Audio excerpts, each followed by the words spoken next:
Hello, everybody. I'm Dr. DeCubellis, State Specialized 4-H Agent with the UF-IFAS Extension Service.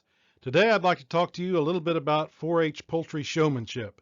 The 4-H Poultry Project is by far one of our most popular 4-H projects, and showmanship is a competition that any Cloverbud, junior, intermediate, or senior 4-H'er can get into and stay in for the remainder of their time in the 4-H Poultry Project.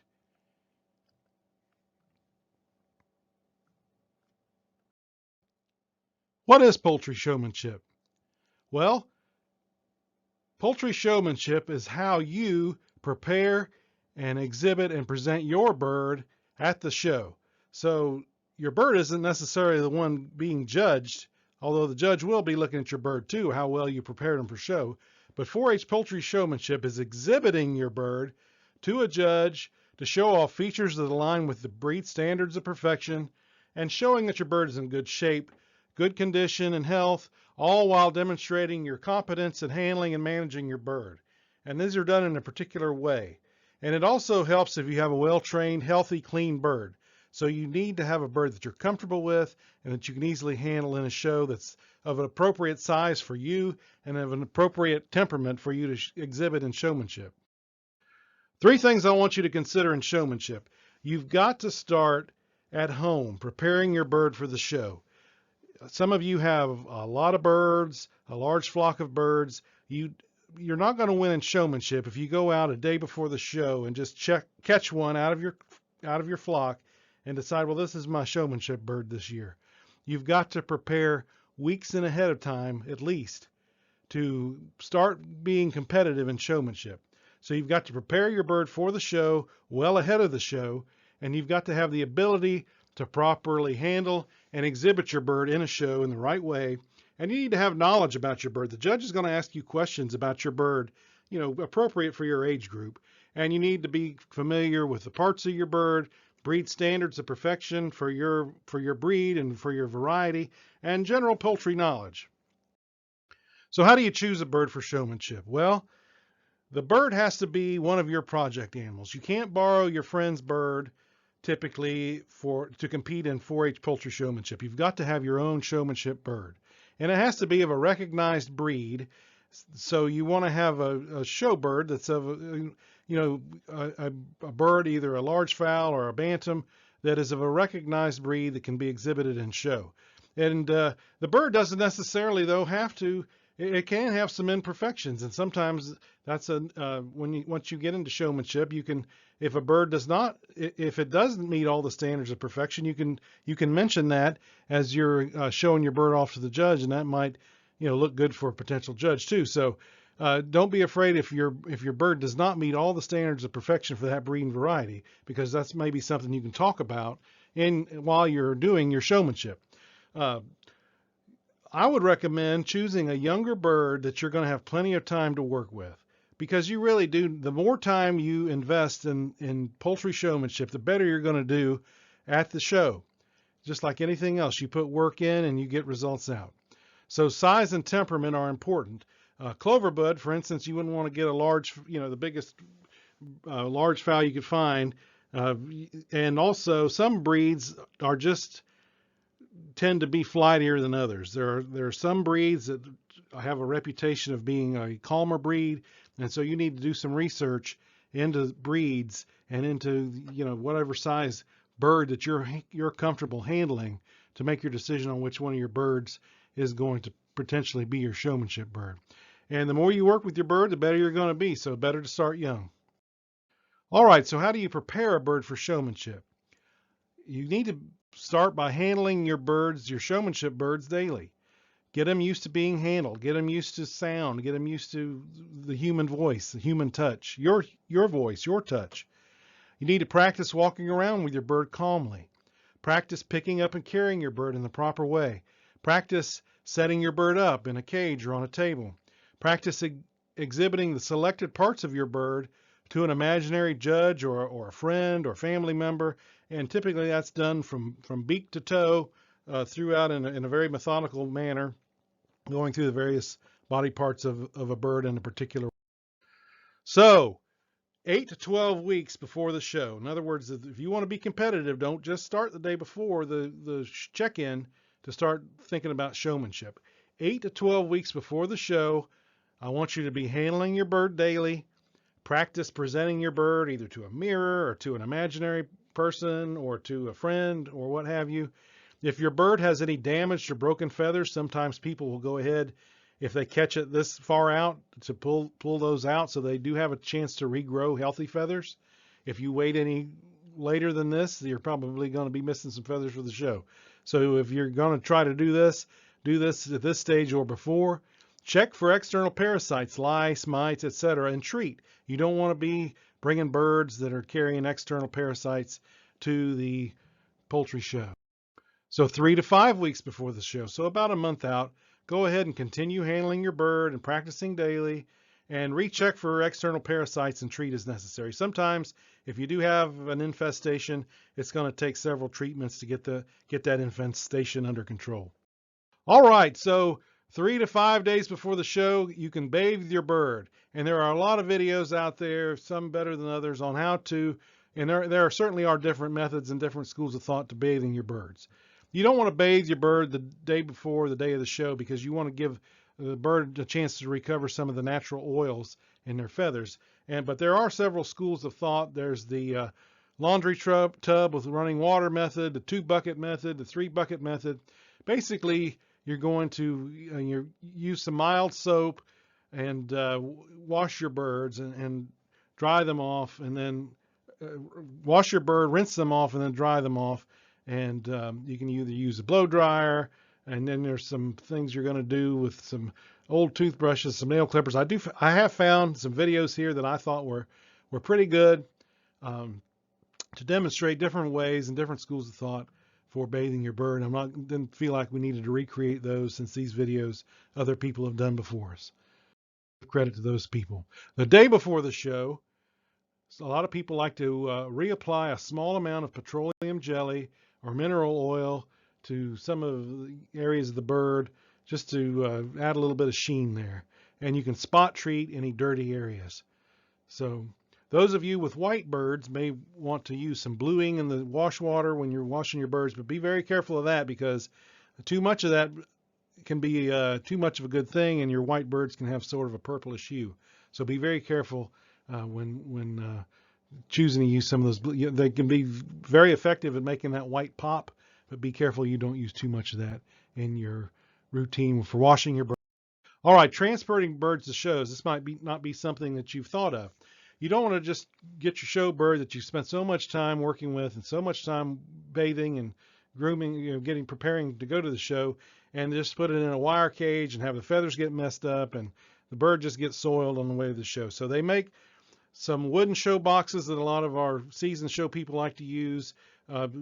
You certainly can use whatever you want to transport to the show, but you need to make sure that the feathers are protected and that it has some sort of absorbent bedding, like non-cedar shavings, to keep the bird clean on the way to the show. Sometimes these birds travel several hours. People that are really into exhibiting poultry might transport birds cross country.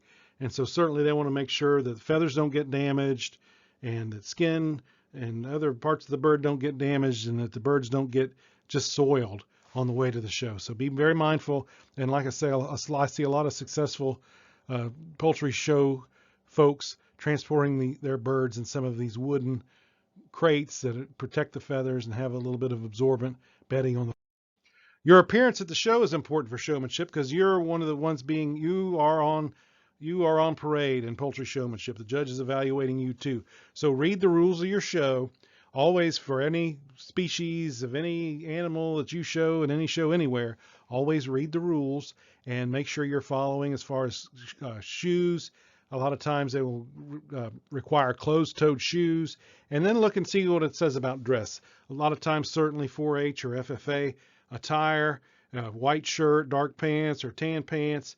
But whatever your rules are published, that's going to dictate what you wear in the show. So if it says 4-H attire, that could be a white collared shirt and a 4-H tie, a green tie, and maybe a 4-H patch displayed somewhere on your shirt, and a clean pair of of dress pants, or sometimes black or tan pants and closed-toed shoes, with or without a 4-H jacket, with or without a 4-H vest. And certainly FFA has published what their official dress is. So once again, you can never go wrong reading the rules and following the rules of whatever show you're going to be a part of. And I thought this picture, this is from a 4-H poultry show many, many years ago. So I just thought it was an interesting what these ladies used to wear back in the day. And so anyway, make sure you read your rules and follow the rules appropriately for you. But whatever you do wear, it needs to be clean and neat.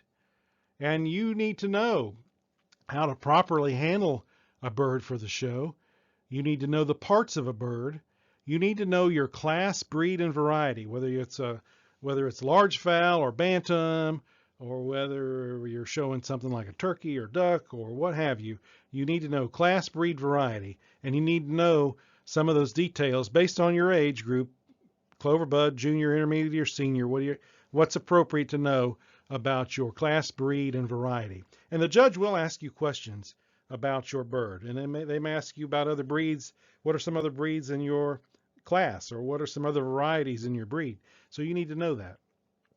And that goes with the standards of perfection. The American Poultry Association and others, they publish a standard of perfection for breeds of poultry. So you need to know that, whether you have large fowl or bantams. You need to know that. You need to know information about your specific bird, age. What is the age? What is the sex classification? You need to know maybe some trivia about the breed. Why was the breed developed? How was the breed developed? Who developed the breed? What are you feeding your bird currently? Just know about your project bird. And then showing your bird, we've got a separate video that sort of demonstrates one of our top youth showmen in the state currently, how he exhibits his bird. And this is sort of a companion video to that, but you need to know how to handle and pose your bird, which means you need to know how to properly obtain and bring your bird out of the cage, out of the show cage head first, how to properly carry the bird, and how to pose the bird either in the cage or on a table, how to hand the bird off to a judge properly, head first, again head first. And you need to know how to examine your chicken. And so you'll start with the beak, and you'll evaluate the bird's beak and the bird's comb and eyes and ears and wattles and head and down across the back, and you'll look at the width of the back, and you'll look at the wings, and then looking at the primary feathers and secondary feathers and axial feather. Note, is the bird in molt? And then you can go on down, keep working your way down to the tail. Are there any issues with the tail that you should let the judge know about? And then you kind of carefully flip the bird over, and you can see that in our companion video or other video that we've done. And you will look at things like the keel bone and the pubic bone. And if it's a hen, you might look at the abdominal capacity between the pubic bones and the length of the keel bone, and show that to the judge. And you can see in the video how the young man demonstrated how to do that sort of thing. And then look at the legs, and you're also going to be checking for any potential external parasites, and is the leg of the right color for the breed variety. And look at the toes. Are there the correct number of toes? Are the toenails broken? Are they the correct color? And show off points that align with breed standards. And if there's an issue of something that doesn't align with breed standard, that might be a disqualification for that breed, don't be afraid to let the judge know about it, because the judge is going to see it. And in showmanship, the judge wants to know that you do see it, and that you are aware of it, and that you can show that off to the judge. They're going to be looking for that sort of thing. And then when you put the bird back in the cage, always put the bird back head first, and then close the cage. So when you take the bird out, head first, close the cage, and then when you put the bird back, open the cage, put the bird back head first, close the cage. You need to know the parts of a chicken, and I'm going to pause here just for a minute, but of course, like I mentioned, you'd start with the beak, comb, eye ring, earlobe, wattles. Of course, you need to know the shoulder, the saddle, the breast, the keel bone, hocks, toes, tail, vent, pubic bone, abdomen, shanks. This is just a diagram. There's some that are more involved in this, but you need to know the basic parts of a chicken. And so You can look at this. The only thing really that's not labeled here is the saddle, which would be just above the wings across the back area here. But this is a pretty good little diagram of a chicken. All right, here's what one state uses. There's several versions of this, but this is a chicken fitting and showmanship scorecard. I've seen various versions of this from different states, extension services. This one allows 10 points for appearance and attitude of the show person. And notice that word attitude. So, I mean, do you have a smile on your face? Do you make good eye contact? Do you look like you're having fun showing your bird? You don't necessarily have to like you're smiling like you're in some sort of musical production, but do you have a scowl on your face and just look like you're having an awful time? The judge can pick up on that. So, appearance of your bird, is it manageable? Is it obvious that you've spent some time before the show working with that bird? Is the bird clean? Does it show evidence of fitting? In other words, the beak and the nails are of the appropriate length, and the bird is clean, and the bird has good condition, and it appears healthy. Showmanship, holding the bird prior to entry, bringing the bird to the judge, caging and removing the bird properly, posing and presenting the bird, transferring the bird to the judge or another person, displaying, examining, finding, and naming the body parts. And then knowledge of the bird. Do you know the bird's age, sex, breed, variety, and class? And the judge is going to ask you questions, I'm sure, about your bird. And so, also, how did you prepare your bird for the show? What is the purpose of the breed? Are there defects or disqualifications that you're aware of? What are some strong and weak points of your bird? What are other varieties in your breed, other breeds in your class? What's your feeding program? What's your health program? What are some preventative health measures, some routine health maintenance you do with your bird? What are some common diseases and parasites to be on the look for? Again, with the anatomy and internal systems as well. And maybe the judge might say, what do you like about this bird over here? So you need to have a little bit of general poultry knowledge too. And the judge might ask you all sorts of questions. And that's the judge's prerogative to ask you whatever they feel like is appropriate for your age group. So, and if you don't know the answer, try not to make something up. And if you don't know the answer, go back after the show and look and write it down, because you never know when another judge is going to ask you the same thing. The YEPA, the Youth Exhibition Poultry Association, has some tips for junior level, intermediate level, and senior level poultry showmen, and I've got these websites here. These include some what they think are appropriate questions for each one of these age levels. And here's some additional resources that I used for this PowerPoint presentation on youth poultry showmanship. And I certainly hope that this is a field that you decide to compete in. And if you have any questions, I'm sure your local county agent or 4-H club leader can direct you to knowledgeable people in your local county that can help you. And you can always reach out to me at the University of Florida. Again, I'm Dr. Chris DeCubellis at the State 4-H headquarters, state specialized 4-H agent with the UF-IFAS Extension Service, and I'm here to help you if I can. So I hope to see you at a local poultry show or at the state fair very soon. Have a wonderful day.